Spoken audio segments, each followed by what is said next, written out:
So members of council, we're just making sure that the live stream is up and running. 1, 2, 3, 4, 5, 6. I see 6 councillors and we have the mayor here, so we'll start in just a moment. I'm just on our website and just checking.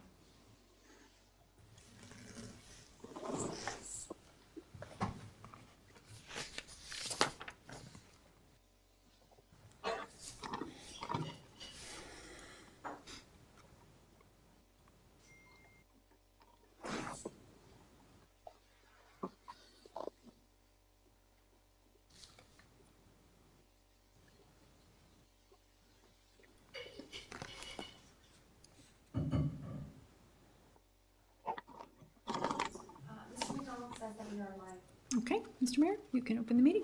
We good? Yeah. Okay. Do you gavel us in? First of all, I would like to apologize to anyone who's been waiting for this council meeting to begin. Due to the technicalities of Zoom, we had to finish the meeting we were in that started at 3:30. That meeting had to be finished so we could log out from that meeting and then log into this one. So we couldn't leave the other meeting as we normally would have if we had been meeting everyone in the council chamber. So we apologize for that, and we will now resume our regularly scheduled programming. So I see we have quorum.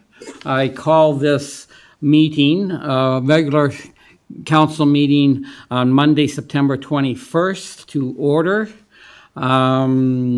So now we have a special ceremonial oath of office to go through with our newest council member, Wayne Olson from Ward 1. I'll turn to the clerk. Thank you. And if the councillor-elect would like to enable his camera. And how do I do that? maybe our deputy clerk can probably do it from here.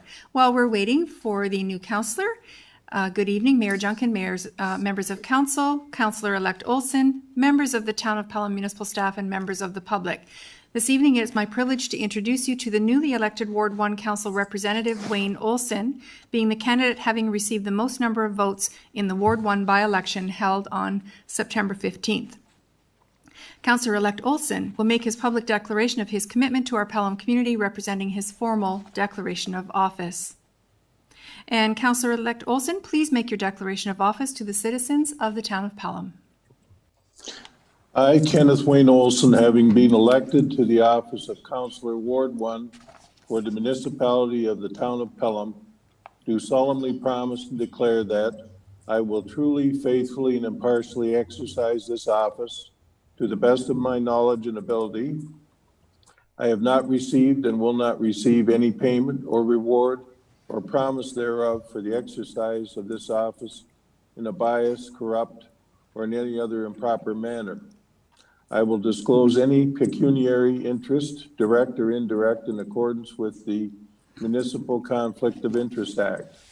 I will be faithful and bear true allegiance to Her Majesty Queen Elizabeth II, and I make this solemn promise and declaration, conscientiously believing it to be true and knowing that it is of the same force and effect as if made under oath. Thank you. Councillor Olson, I hereby declare you as a duly installed member of the Council of the Town of Pelham for the remainder of the 2018 to 2022 term, and I now turn the meeting over to Mayor Junkin to resume the balance of the agenda. Mayor Junkin. Thank you. And on behalf of myself and all of the other councillor members, Councillor Olson, we welcome you to council. Thank you. Congratulations. Okay. That being said, we'll move on to the approval of the agenda. Turn to the clerk. We have a motion by Councillor Kaur, seconded by Councillor Stewart. Be it resolved that the agenda for the September 21st regular meeting of council be adopted. Mr. Mayor, if you'd like to call for any changes to the agenda. Does any councillor want to make any amendments to the council to the agenda as presented? Not seeing any, Madam Clerk. Thank you. So I will call the vote. Councillor Hahn. Yes. Councillor Hildebrand. Yes. Councillor Kaur. Yes. Councillor Olson. Yes. Councillor Stewart. Yes. Councillor Wink. Yes. And Mayor Junkin. Yes. Carried unanimously. Yes, we now move on to disclosure of pecuniary interest and general nature thereof. After viewing the agenda, is there any counselor who has a pecuniary interest to declare? Councillor Stewart. Yes, thank you, Mr. Mayor. I have a pecuniary interest in item 11.2.1, the mask extension of the mask bylaw. I have been making masks, donating some of them, and I've also been selling some, so it would be inappropriate for me to participate. Okay, thank you for declaring that, Counselor. And again, we thank you for your efforts in helping this pandemic a little easier to tolerate. Thank you. Anyone else? Not seeing any, Madam Clerk? Thank you. I'm just recording that under agenda item 11.2.4 for Councillor Stewart. The next item on the agenda, members of council, is the tax write-offs under the Municipal Act sections 357 and 358. For the information of members of council, we did not receive any requests to appear before council on this matter, so we do have a motion by Councillor Wink and seconded by Councillor Hildebrand. Be it resolved that council receive the taxes written off report from the Corporate Services Department, and that council approve the taxes written off report in the amount of $5,363.93 as per the Municipal Act sections 357 and 358. Mr. Mayor, if you'd like to call for discussion. Okay, after viewing these tax write-offs, any questions or discussions on these subjects? Not seeing any, Madam Clerk? Thank you. So I will call for the vote, starting with Councillor Hildebrand. Yes. Councillor Kaur. Yes. Councillor Olson. Yes. Councillor Stewart. Yes. Councillor Wink. Yes. Councillor Hahn. Yes. And Mayor Junkin. Yes. Carried unanimously. And the next item on the agenda is the COVID-19 update, Community Emergency Management Coordinator, Chief Limburner. Chief, you have the floor. Good evening, Mayor, Council, Senior Management Team, and residents. As of today, Pelham has had a total of 41 cases. We currently have 0 active cases in the town. We've experienced that for a while now, which is good. Across the municipality or across the region, there are 3 municipalities with 0 active cases. Niagara itself, the region, the last couple of days have been very good. We had 1 new case on Saturday, 1 on Sunday, and 3 today, for a total of 995 total cases. We currently have 41 active, 890 resolved, and 64 deaths. Province-wide, we have a total case of 46,849, of which 40,968 are resolved and 2,827 deaths. The numbers continue to climb in Ontario, mainly due to the large centers. Toronto, Peel, and Ottawa are the 3 main contributors to the numbers. Again, today we are over 400 in the province. And I'll get into some restrictions that the province has announced on Saturday, and they're going to continue to tighten up the restrictions if the numbers don't start to come down. Canada-wide, we're at about 144,000 total cases, which 125,000 of them have been resolved, with 9,217 deaths.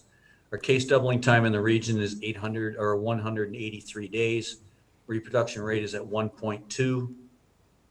Infection spread, 47% males, 53% females. Demographically, it's predominantly in our younger people now, 20 to 29-year-olds. Currently, the province has tested over 3.5 million people and continue very aggressively testing as many people as they can. As far as the spread goes, close contact is around 60% and community spread around 27%. The region passed their their face covering bylaw, the extension to April the 1st of next year. Our federal government has announced they're keeping the borders closed until October the 21st. And the provinces announced restrictions in social gatherings, 10 people inside and 25 outside, mainly focusing on our social groups, backyard parties, barbecues, that type of thing. And things like weddings and organized venues, businesses aren't affected. They're still able to maintain the 50 and the 100 numbers that were originally set. And that's about all I have. If anybody has any questions? Any questions for the fire chief on his report? I guess I would like to make the comment, correct me if I'm wrong, Mr. Limburner, but even though the numbers are rising, and as you mentioned, the demographics are in the 29 to 40 year bracket, Niagara hospitals continue to not have any COVID cases in them, which obviously is a great situation to be in. But so even though the numbers are rising, so far the hospitalizations, is it correct to assume that the hospital visits are not going up as nearly as fast as the numbers due to the demographics? Through Mr. Mayor, yes, that's correct. There's a couple of numbers that are changing through that. Our public health and our healthcare professionals have done an excellent job in controlling the institutional outbreaks, and the older demographics who were originally the hardest hit represent the highest percentage of mortality. Although our numbers are going up, our mortality rate is lessening, and our hospital admissions are lessening.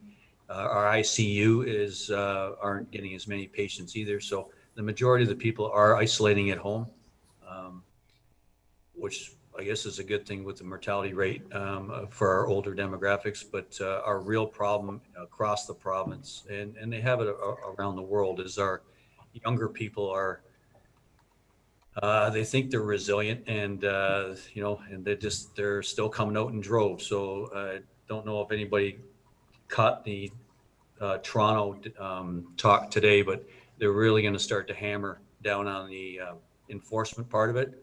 And currently the enforcement has been stepped up. If you're an owner of a property and you host a party or a social gathering, you could be fined $10,000, and for every person that participates in that social gathering is fined $750. So it's going to get expensive if the young people want to continue to ignore us. Yeah. Thank you for that report, Chief. Again, any questions? Not seeing any. I turn to the clerk. Thank you. Through you, Mr. Mayor, I have a motion by Councillor Hahn, seconded by Councillor Olson. Be it resolved that Council receive the COVID-19 update presentation from B. Limburner, Fire Chief and Community Emergency Management Coordinator, for information. And this vote starts with Councillor Kaur.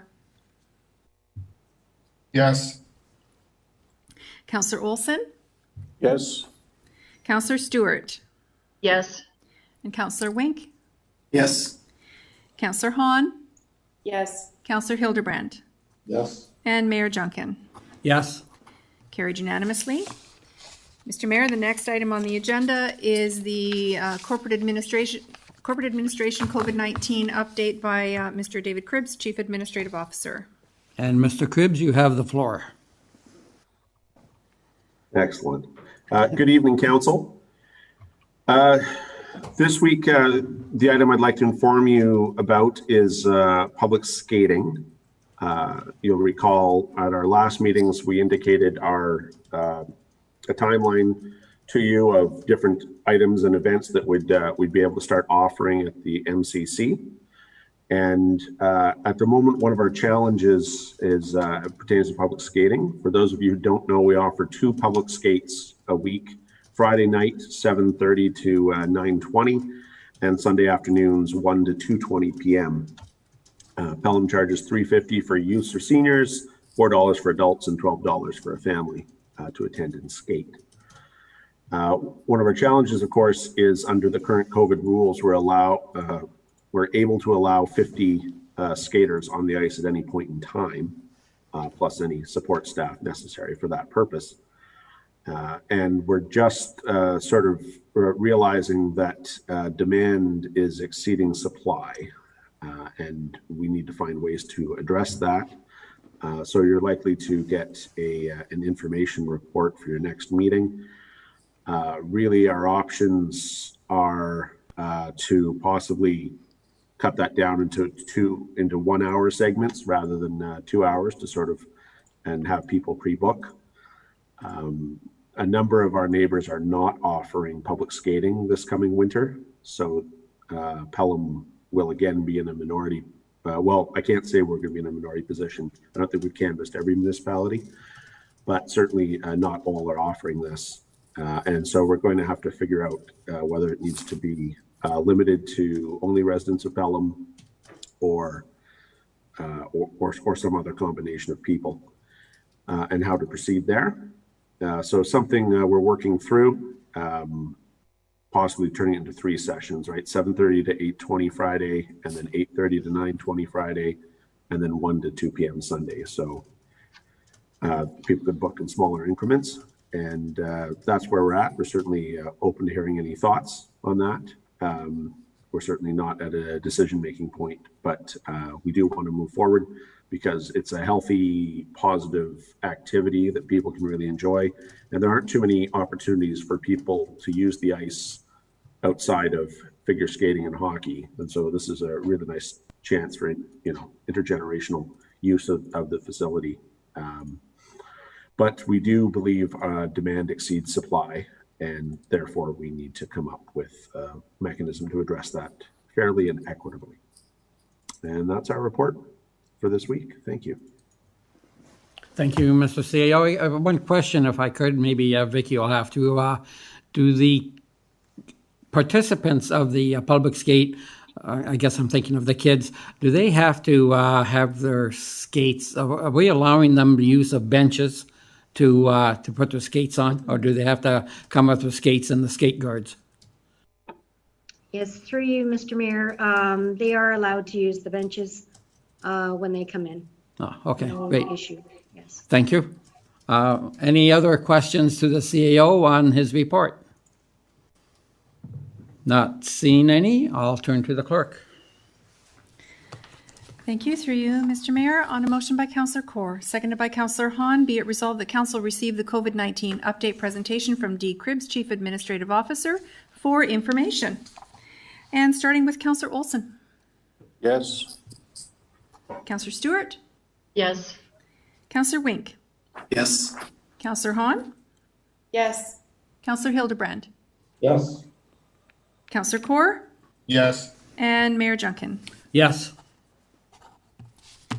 Carried unanimously. The next item on the agenda is the adoption of minutes. On a motion by Councillor Stewart, seconded by Councillor Olson. Be it resolved that the following minutes be adopted as printed, circulated and read. Actually, I'm going to move the seconder to someone who was in attendance, to Councillor Kaur. Be it resolved that the following minutes be adopted as printed, circulated, and read. C14-2020, Council Minutes, September 8th, and SC12, Special Meeting of Council Minutes, September 8th, 2020. And with the utmost of respect, newly elected councillor, I won't be calling for your vote on this because you weren't in attendance at the meetings. So we will start with Councillor Stewart. Yes. Councillor Wink. Yes. Councillor Hahn. Yes. Councillor Hildebrand. Yes. Councillor Kaur. Yes. And Mayor Junkin. Yes. Carried.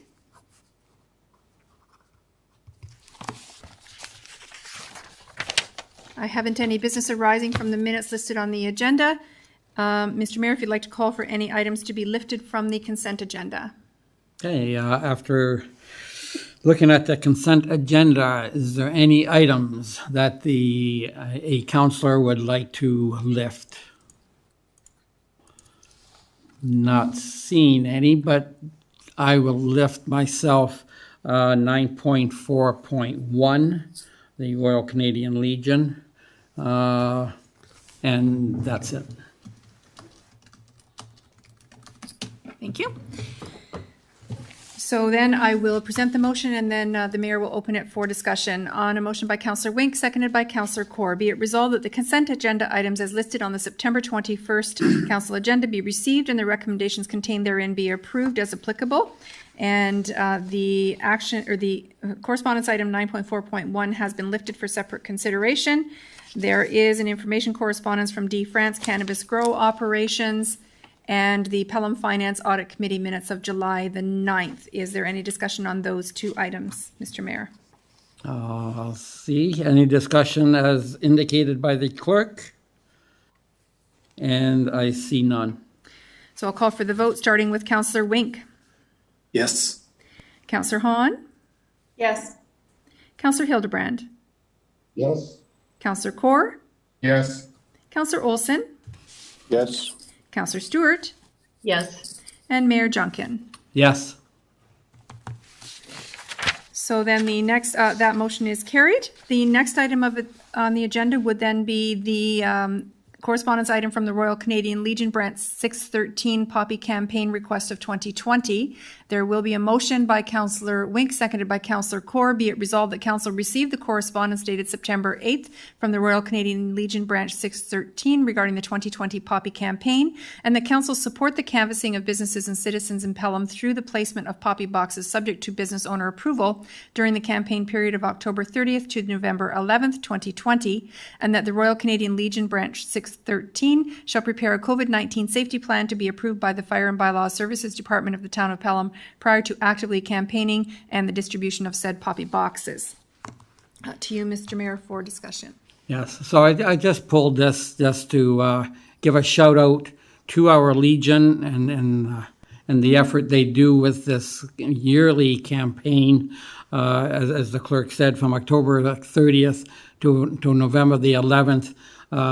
It's a great community effort that the Legion puts out, and it's a great fundraiser for them, showing that the community definitely supports this endeavor and supports the Legion. That's all. I pulled it just for a shout out for the people down at the Legion. Thank you, Madam Clerk.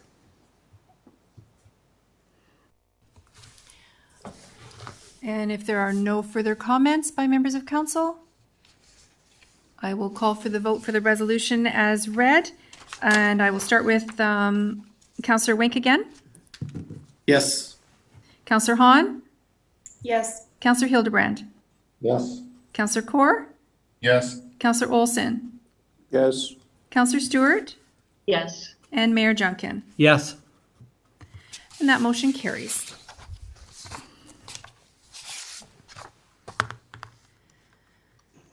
Follow along with our agenda here, Mr. Mayor. The next item is we're under staff reports at 11.2. The first staff report presented on a motion by Councillor Stewart, seconded by Councillor Hildebrand. Agenda number 11.2.1, asset management position. Be it resolved that Council receive report 2020-0136 corporate services and that Council approve the OCIF grant funding of the asset management position in order to be in compliance with Ontario Regulation 588.17 of the asset management plan. To you, Mr. Mayor, for discussion. So before I open up the council, perhaps Mr. CAO, you did send out an email to all of council. Just wonder if you could go over that again about this position and why it's important to be filled. Well, I mean, the simplest answer is there's a law, and this will let us comply with it. But the better answer is that ultimately, a robust asset management plan is going to really revolutionize how we approach our long-term strategic planning and budgeting. So the province does now require municipalities to do this. It's given us every July, including last July, for the next 3 years, there are different waypoints we have to hit as we create this sort of robust plan. The basic goal being to let us look at all of our assets, the inventory of everything the town owns, and figure out roughly when they're going to collapse into dust and try to plan enough spending so that that doesn't happen in a responsible manner. Council will recall that now 6 weeks ago or thereabouts, we did approve us applying to the FCM grant that supports, so the Federation of Canadian Municipalities, of course, is distributing monies ultimately on behalf of the federal government to municipalities across the country. We put in for monies to subsidize the hiring of someone to help guide us through this process, or to do actually the labor. We do have consultants that have got us, helped us get where we are today. Council approved that. We put in the application to FCM. FCM was kind enough to write back and indicate that we're 6 months back in the processing queue. So even assuming we succeed, we won't learn whether we succeed or fail for half a year. And next July is the next deadline we have to meet. So the town is already in possession of the OSIF, the Ontario Community Infrastructure Fund monies. And those are to be spent on capital. However, their rules do allow that the monies can be spent on services around asset management coming up with the plan. So essentially what this report says is, yes, we want to use the FCM money. We don't know if we're going to get it, and we won't know for half a year. But if we're going to get this done on time, we need to be moving now. The rules allow us to use our OSIF funding, so we'd like to put that in so that we don't have to ask you or ultimately the local taxpayer for monies, so as to avoid tax increase. We'll use the OSIF funding. If we get the FCM funding, we'll just do a, forgive the term, but a shell game. We'll use the FCM funding to finance, and if we can, return the monies to OSIF. But at any rate, the point is we have these two. When we wrote the report, we were just trying to use the FCM monies that are dedicated to that purpose and leave OSIF for capital. But it's more important that we get our plan in place than we have that $60,000 to $70,000 to add on to a capital project. It really, everything depends on this asset management plan. And it's the basis to making future good decision-making, both by yourselves and by future councils. So sort of a good news story in that we can use it, we can go to a different pot and we can still go forward now. Can't guarantee that we'll get the FCM money, do have the OSIF money, so that's a guarantee, and do need to be doing this work and would really like to get the job ad out and get cracking. So that's it in a nutshell. If I've missed anything, I'm sure Ms. Quinlan or Mr. Marr will speak up. Okay, thank you for that update, Mr. CAO.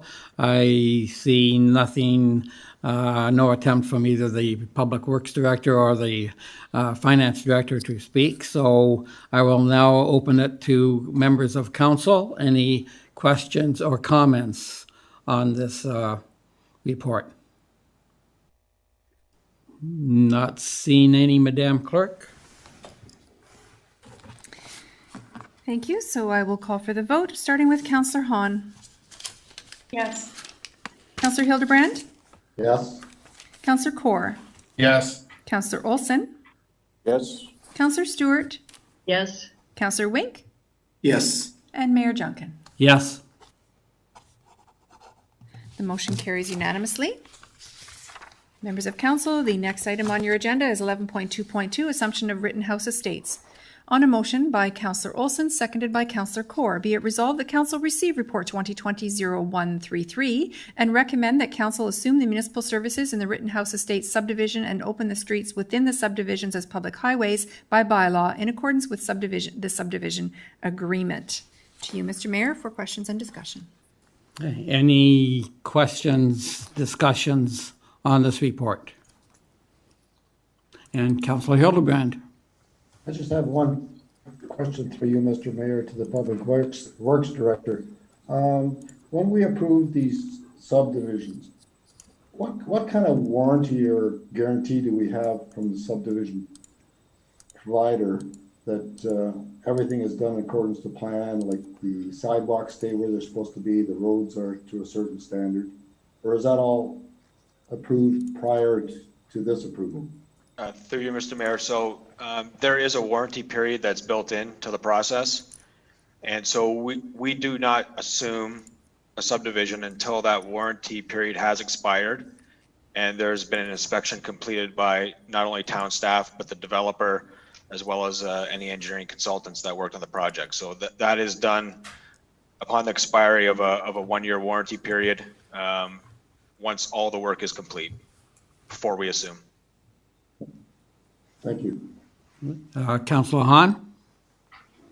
Through the mayor to the director of public works. So is it my understanding, is this correct, that prior to the assumption, so for instance, all the storm drains are all flushed, the trees are all inspected for the health of the trees, sidewalks for cracks, etc. That's all been done in this particular neighborhood?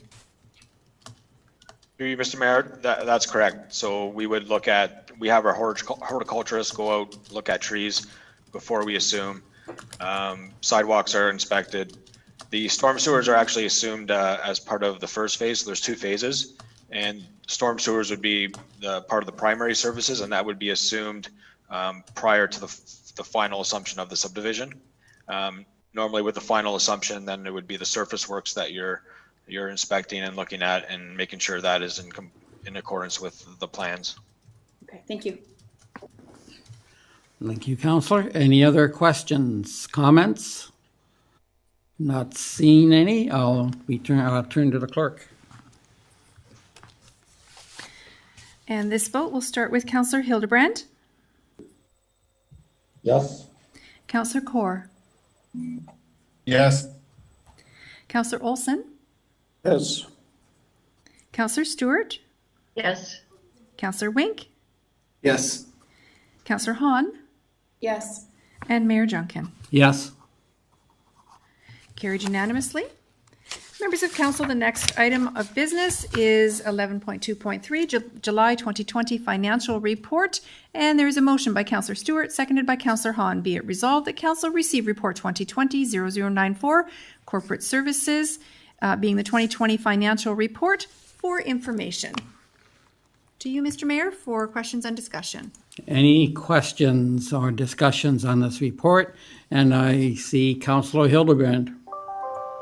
Yes, I have a question for all the directors with regards to the financial report. To the corporate director of corporate services, talking about monthly revenue, the water and wastewater, it was off 10%. Note 10 seems to indicate that it's related to consumption. Seems like a significant deviation for what I would think would be a stable revenue. Can you comment on that? Through you, Mr. Mayor, can you hear me through my microphone? Yes. Okay, perfect. Thank you. What's showing right now is the billing for up until the end of June. So that would have been just 3 billings. The 4th billing just went out now to the end of August. Actually, our consumption is up 12%. We've had a very dry summer. So you'll see the revenues go up higher in the next report. So that was just the timing of when this report. So that even though it's a July 31st report, the actual billing for the water and wastewater is until the end of June. That's why it's lower. Yeah, go ahead, Councillor. Keep going. Through you, Mr. Mayor. With regards to expenses in the community planning and development, note 13 indicates it was 6% under budget, and it seems to indicate that it has to do with cannabis and cannabis-related legal and planning issues. Is that the fact? That's correct, yes. Yeah, so through you, Mr. Mayor, that's the additional legal costs and planning costs from the Cannabis Control Committee. That's correct. Thank you. And now to the Director of Public Works on capital, FAC 04-20, Tice Road Operations Center.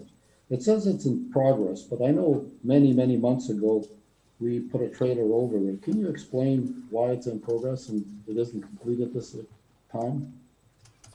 Through you, Mr. Mayor, we were successful in moving the trailer over to Tice Road Operations Center.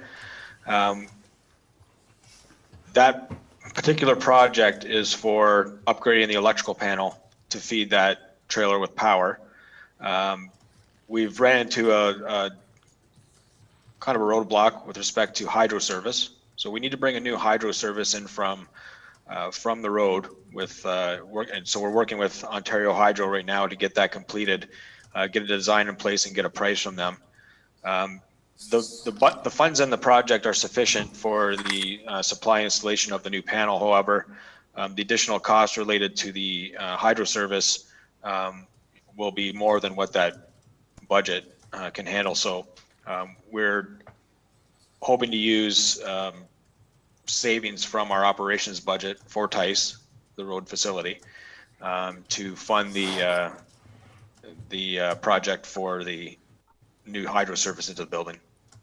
When do you expect that project to be complete?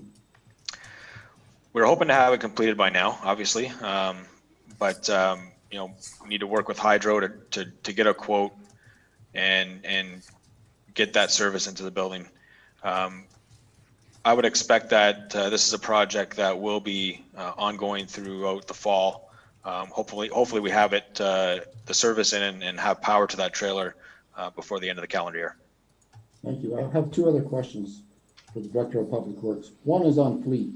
It's vehicle 0420, which is the truck delivery.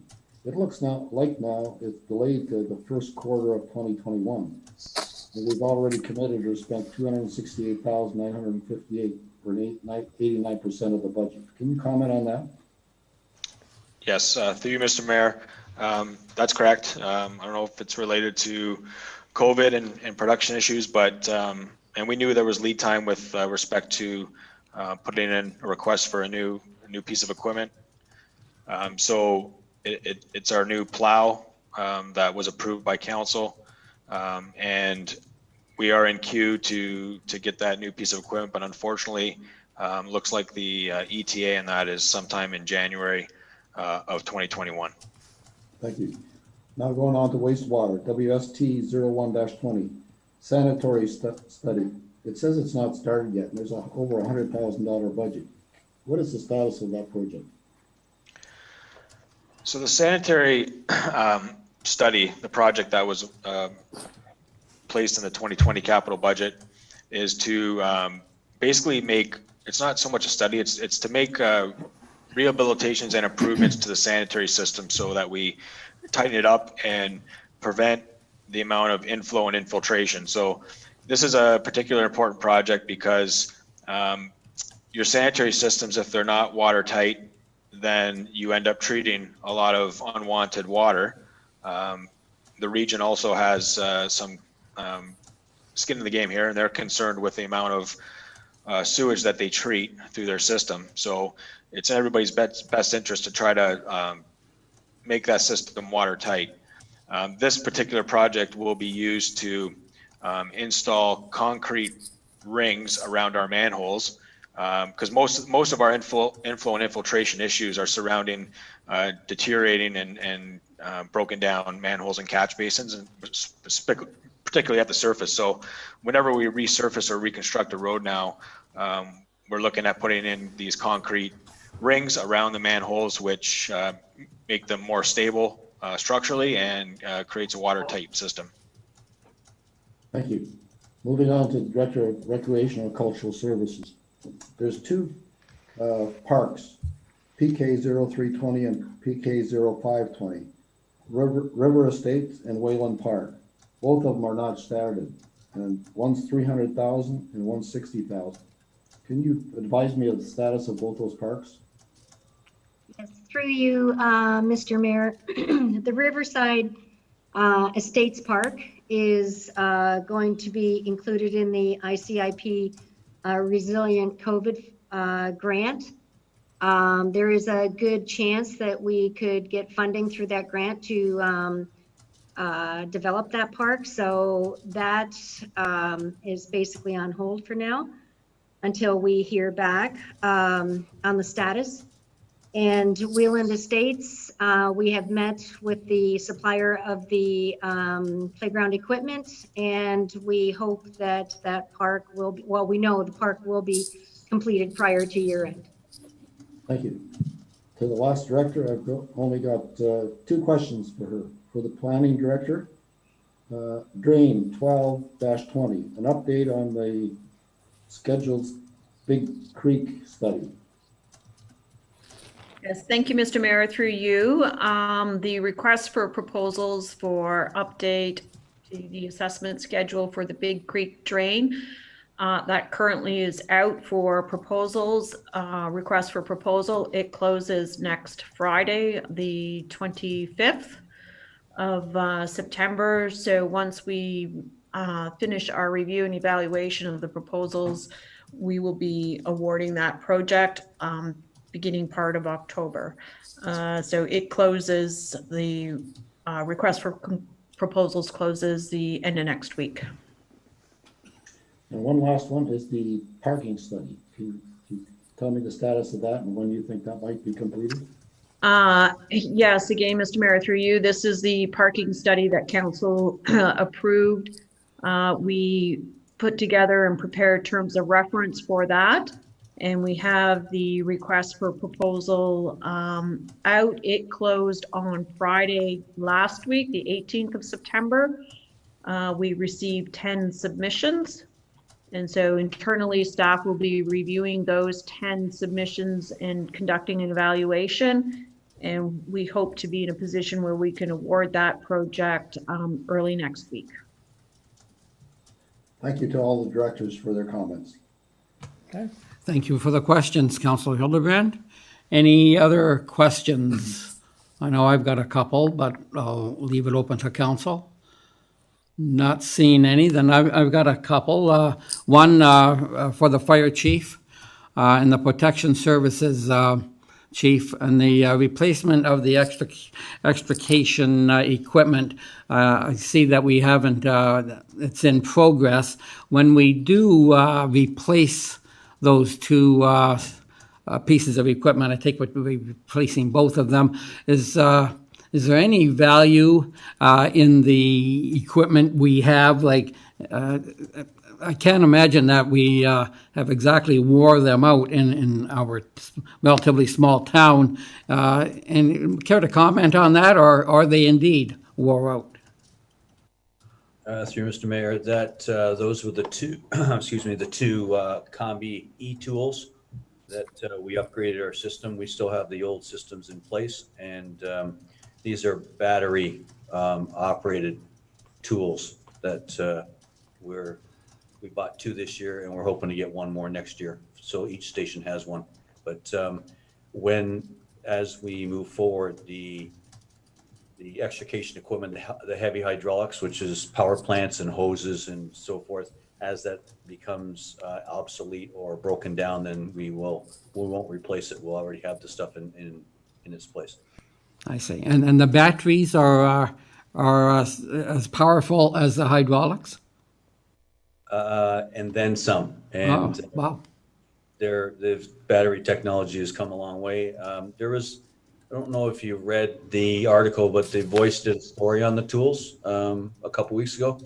We had the guys with pictures of them in front of the trucks, and they were kind of Yes. So yeah, this is state of the art. Most of your fire departments are going over these e-tools. They're cheaper, they're more efficient, they're lighter, and you can take them anywhere. You don't have to carry a power plant with you. So the old heavy hydraulics are slowly becoming the dodo bird, I guess you want to call it. Okay, great. Thank you for that. And now I go back to my usual, Jason, our Director of Public Works. You know what I'm going to be crying about here. I don't know what we can do as a council. This makes me growl when I talk to people that replace culverts, and I see RD01-20. And here we are, a bridge design program. We're spending $100,000 to hire engineers to do engineering studies that I for the life of me, I still can't accept the fact that we don't do these culverts with a design build, and we just put a picture of them up on the town website, and say, we need this replaced, how would you do it, and how much would it cost? Explain to me again why that is not a possibility. Thank you. To you, Mr. Mayor. Well, to answer your question simply is that there's a legal obligation to have a profession design these structures. When we have, for instance, a perfect example is Sulphur Springs Road. We're looking at a design build project there. The contractor has retained the service of a professional engineer to complete the designs and design the project. So most of our projects, specifically our major structures and bridges, and these two structures in this design program will be considered major structures. We're legislated to inspect those every 2 years to make sure that they're in good condition. And this project is currently out the RFP is closed, and staff are currently reviewing the design proposals. So we should have an answer by next council on what the actual value of that assignment was and who would be awarded the project.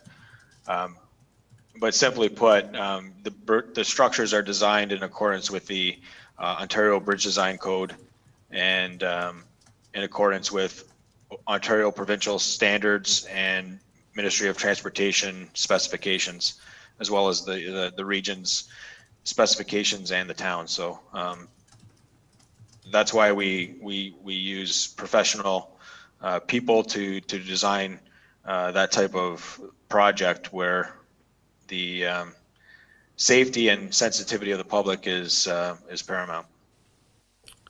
And I appreciate that. I really do. But these companies, they tell me they have their own engineers.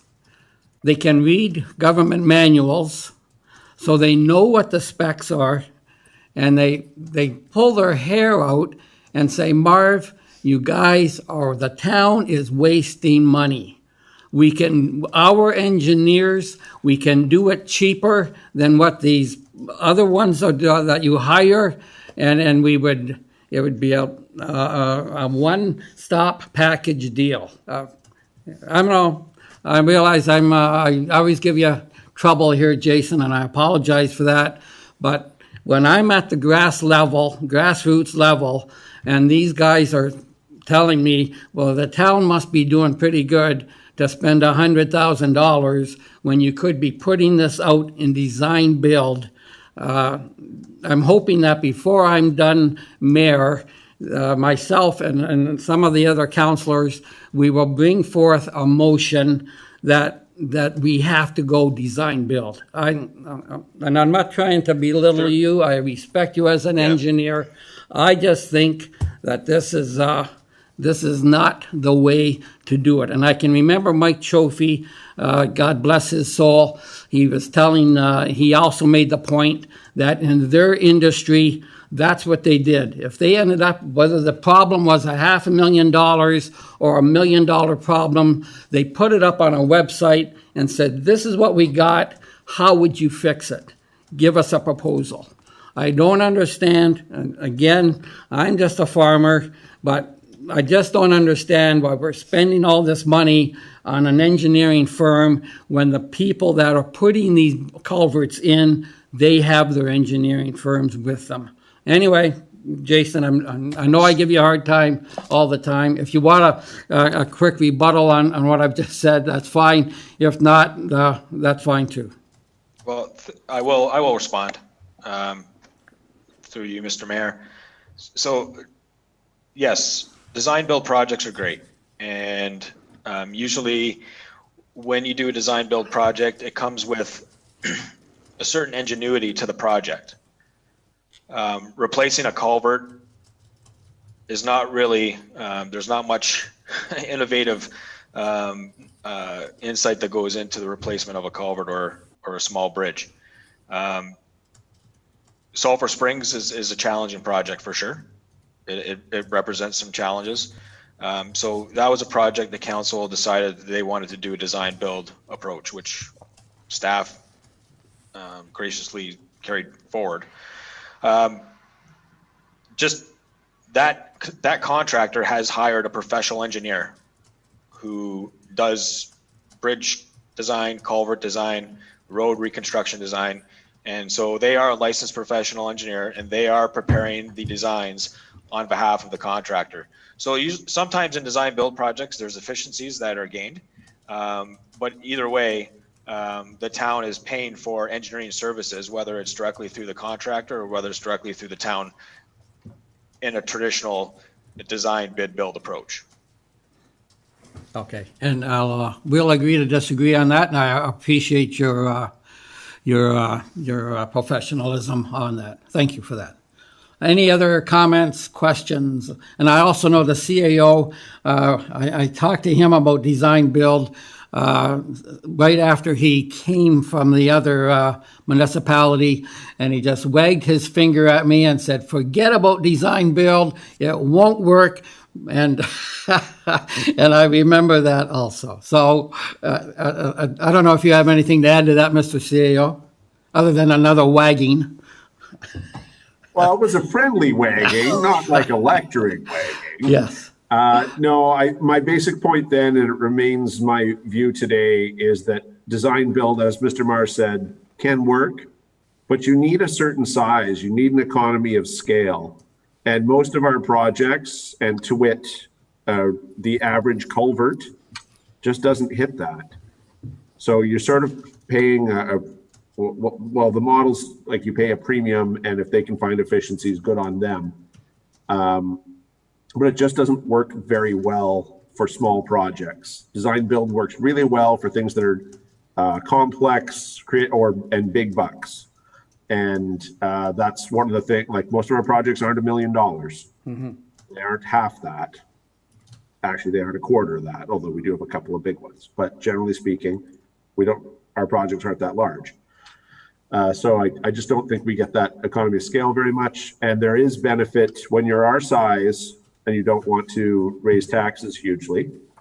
There is benefit to going to have engineering the first year and then do the construction. So 2 separate contracts, you get all your plans in place, and then the next year you contract for the work to be done.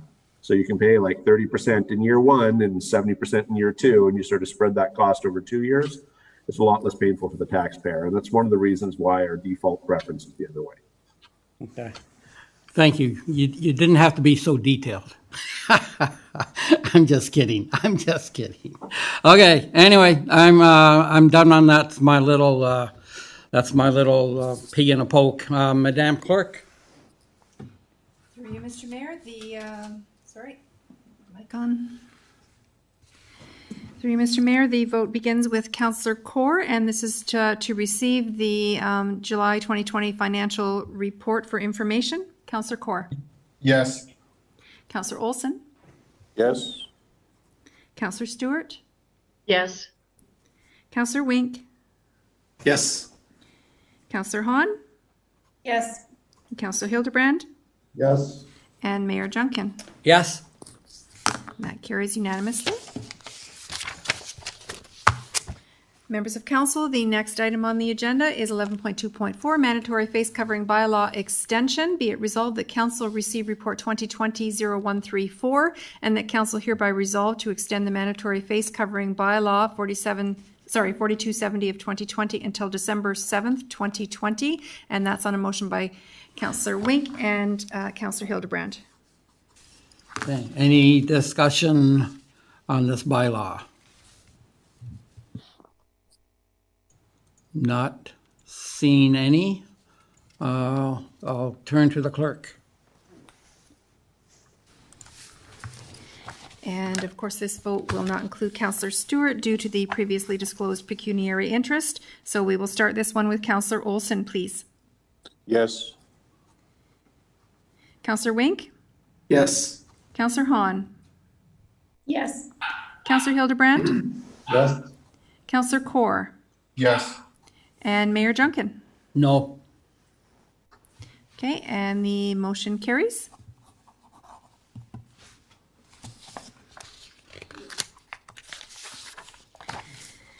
The next item is on a motion by Councillor Olson, seconded by Councillor Hildebrand.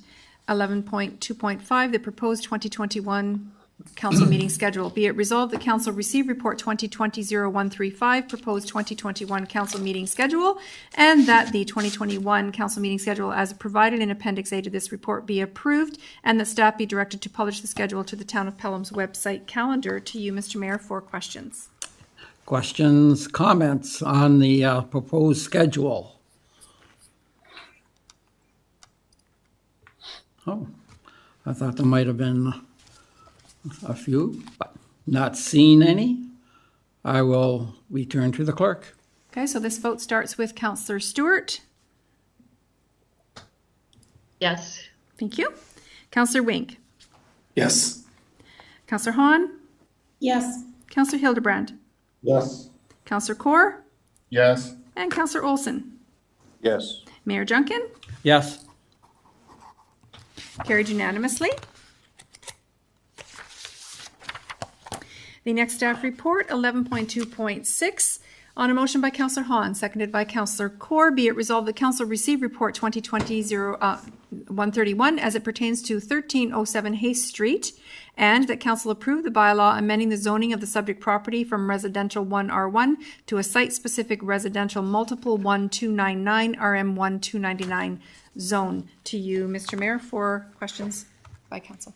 Any questions, comments? I see Councillor Kaur. Yes, through you, Mr. Mayor, I will not be supporting 11.226 recommendation report for zoning bylaw amendment for 1307 Hayes Street for two main reasons. This recommendation does not benefit the people in this neighborhood and our community at home. The only people that are benefiting will be the developers. Number two, the residents who purchased their properties in the last 40 years did so with the understanding that the neighborhood was zoned R1. And now we are asked as councilors to rezone this neighborhood to a RM1-299. The residents did not buy into this. By rezoning it, we are letting them down if we approve this recommendation. Thank you. Thank you, Councillor. Any other comments, questions? Let's go to Councillor Stewart. Yes, thank you. Through you, Mr. Mayor, along with Councillor Kaur, I won't support this as it is I don't believe it's in the benefit of the neighborhood. I can understand infilling in where there's an empty lot that's been there sitting for decades. But to take a lot in an existing established community and jam townhouses in it, I feel it's inappropriate. I don't believe that the concerns of the citizens in both wards 2 and 3 have been considered appropriately for this. Thank you. Thank you, Councillor. I believe I saw Councillor Hildebrand. Through you, Mr. Mayor, I'd like to make an additional comment. I understand the predicament we're in, and the issue I have is with infill development and the relationships we have between local developers and the neighborhoods. In the last month, I've particularly had two infill developments in my area. Both of them have caused considerable angst for the residents. And the problem is communications. The developers are nowhere and the builders are nowhere to be found. The people working on site don't know anything about it and can't provide answers. So they come to their council, which is fine, which is my job. Then I have to go to the staff, and generally it's dealing with two different staff levels, and it goes around a circle. Public Relations 101 for developers and builders needs to be a course, or there needs to be some motion to have these guys come together and meet the residents they're building their developments in. The fact that they're coming in and they're called local developers, but in fact they are local guys. And one of the guys actually called me and wasn't happy that I was part of the complaint process. But I say, you're not talking to the residents. And that's the issue I have with all these infill properties. They come into these areas, and I'm not saying that this is a bad design, but the number of residents that have come after me now with regards to this property is huge because they think it's in my ward. And still, I'm a counselor for the town of Pelham and a specific ward. But based on the input I've got from the residents, they are just not happy. And because I represent the residents, I'm not going to be supporting this motion. Okay. Thank you, Councillor. And Councillor Wink. Can I move that we move to in camera for a legal opinion on this, please? Madam Clerk. So I believe the councillor is asking that we just postpone making a decision on this and to go in closed session at the end of the meeting? Or did you want to go in? No, I'm suggesting that we move into... In closed session right now? At point, yes. At this point? Correct. Okay. So we would need a motion to, and is this for legal advice? For legal advice, yes. Okay.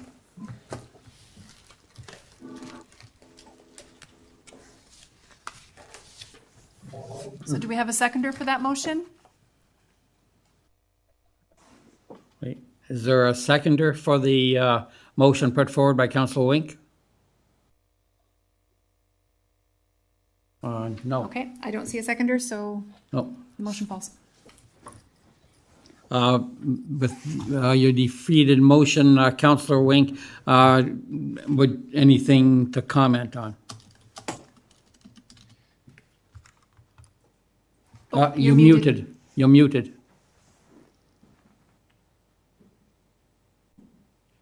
Yeah, so my concern is just the fact that no matter what we do, this is going to end up going to LPAT. And, you know, what are our chances going to be with respect to LPAT? And I understand all the residents' concerns about this. And quite frankly, I'm willing to take the risk that we turn this down and it will end up going to LPAT. But just wanted to get some type of indication whether we would, what our chances would be with LPAT. You know, so this is going to end up being out of our control going forward. So I don't think it's out of line to ask the Director of Planning to give her thoughts on this development and perhaps look into the crystal ball as to what will happen at LPAT. Ms. Director? Thank you, Mr. Mayor, through you. Certainly the staff planning report does a fairly comprehensive review of the policy regime as it relates to infill development and the policy support in the official plan with respect to infill development. I don't want to go through that level of detail. It is in the report, but there is support in the town's official plan that would support this type of infill development. It's an increase of 2 additional dwelling units. And there is an existing single detached dwelling, and it's proposed to be replaced with 3 townhouse units. From a land use compatibility perspective, you know, there isn't a conflict with residential, adjacent to residential. We have lots of examples in the town of Pelham where there is townhouse development adjacent to single detached residential development that exists cohesively. It integrates well in the neighborhood. Is this a change to the neighborhood? Yes, it is, albeit it's a small minor change and it's considered to be appropriate and compatible. It will provide a modicum of choice in that neighborhood. It may provide an opportunity for 2 new household units to move into that very stable residential neighborhood that would hopefully, you know, make good friends and contribute positively to the neighborhood. With respect to success at the LPAT, the staff report is recommending approval of this application. So again, if council were to turn this down and it were to be appealed by the developer to the LPAT, council will have to retain the services of external legal counsel and external professional planning consultant to provide evidence at an LPAT hearing. I don't want to say what your chances are of winning this. It will be a new hearing, and certainly the board will render a decision based on the facts that they hear at that hearing. But it is supported by the various planning policies that exist, whether it's from the province level down to the regional level, down to our official plan level. And so to come up with an argument or reasons why this is not appropriate and why it doesn't benefit the community, those are difficult arguments that would be hard to achieve at an LPAT hearing. Thank you for that, Madam Director. Any other comments, questions? If not, we'll call the vote. Oh, we'll turn to the clerk. Madam Clerk? Thank you. Through you, Mr. Mayor. Again, it's on a motion by Councillor Hahn, seconded by Councillor Kaur, and the vote starts with Councillor Wink. Do you need me to read the recommendation again, or is everyone clear? Okay. We're clear. Councillor Wink? No? No. Councillor Hahn? No. Councillor Hildebrand? No. Councillor Kaur? No. Councillor Olson? No. Councillor Stewart? No. And Mayor Junkin? No. Okay, so the motion is lost.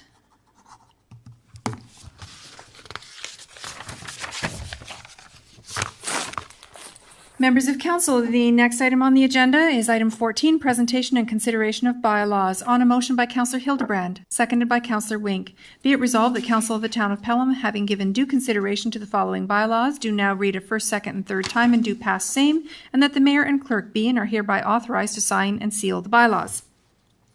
Bylaw 4278 of 2020, being a bylaw to amend zoning bylaw 1136-1987 as amended for lands located on the northeast corner of Hay Street and Pancake Lane, legally described as part of Lot 2, Concession 8, Town of Pelham, Regional Municipality of Niagara, from the Residential 1R1 zone to Site-Specific Residential Multiple 1 RM1299 zone, Town of Pelham, file AM 0520.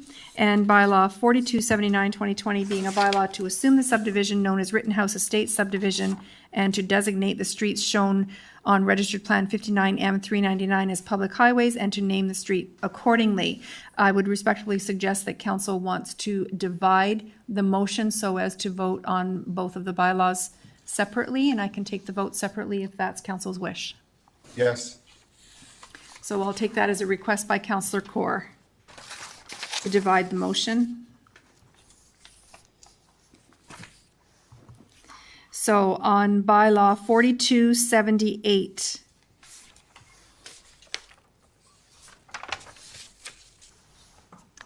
I will start that, and that's the one for the Hay Street property, just to be clear. I will start that with Councillor Hahn. No.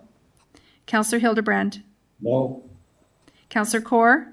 I definitely no. Councillor Olson. No. Councillor Stewart. No. Councillor Wink. No. And Mayor Junkin. No. So that bylaw is not approved. Members of council, and we'll now take a vote on bylaw 4279 with regard to the subdivision Rittenhouse Estates. Councillor Hildebrand. Yes. Councillor Kaur. Yes. Councillor Olson. Yes. Councillor Stewart. Yes. Councillor Wink. Yes. Councillor Hahn. Yes. And Mayor Junkin. Yes. That is carried.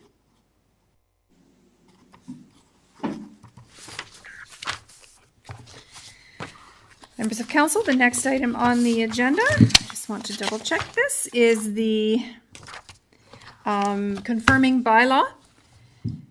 On a motion by Councillor Olson, seconded by Councillor Hahn, be it resolved that the following bylaw be read a first, second, and third time and passed, being a bylaw 4280 of 2020 to adopt, ratify, and confirm the proceedings of council for the town of Pelham at its regular meeting held on the 21st day of September.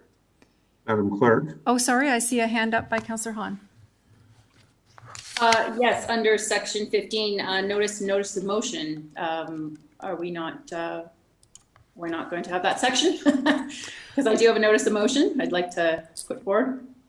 Okay, thank you. I didn't hear that added as an item of on the agenda to amend the agenda, but if you want to go ahead and with your notice of motion, I'll certainly record it in the minutes at council's pleasure. Oh, sorry, I didn't know that I had to make an amendment. That's It was okay. already on the agenda. Anyhow, That's okay. yes, through the mayor, I just wanted to inform council that I'll be putting a motion forward at our next meeting. This is pertaining to an ask both financially and also in other levels of support from all three levels of government with regards to our growing legal costs associated with cannabis-related activities. We are already in receipt of several bills, and going forward we have several more, and I don't think that at this that we should be looking at raising our taxes, and of course that's the only thing we can do if we don't get assistance from the government to pay down these bills and future bills that we'll be seeing. So the ask will be from the MPP, the MP, and also the region, as well as neighboring municipalities. So this will be a motion I'll be putting forward, and I have that already drafted, so I'll supply that to the clerk, and you'll all see that at the next meeting. Okay, thank you, Councillor, and there's no discussion. Perfect, thank you. No, it's a notice of motion, so I look forward to receiving that from the councillor, and we'll publish that on the next agenda. Okay.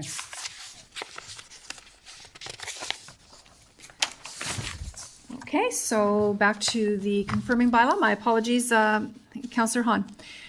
So the next item is by a motion by Councillor Olson, seconded by Councillor Hahn. Be it resolved that the following bylaw be read a first, second, and third time and passed, being bylaw 4280 of 2020 to adopt, ratify, and confirm the proceedings of council of the town of Pelham at its regular meeting held on the 21st day of September 2020.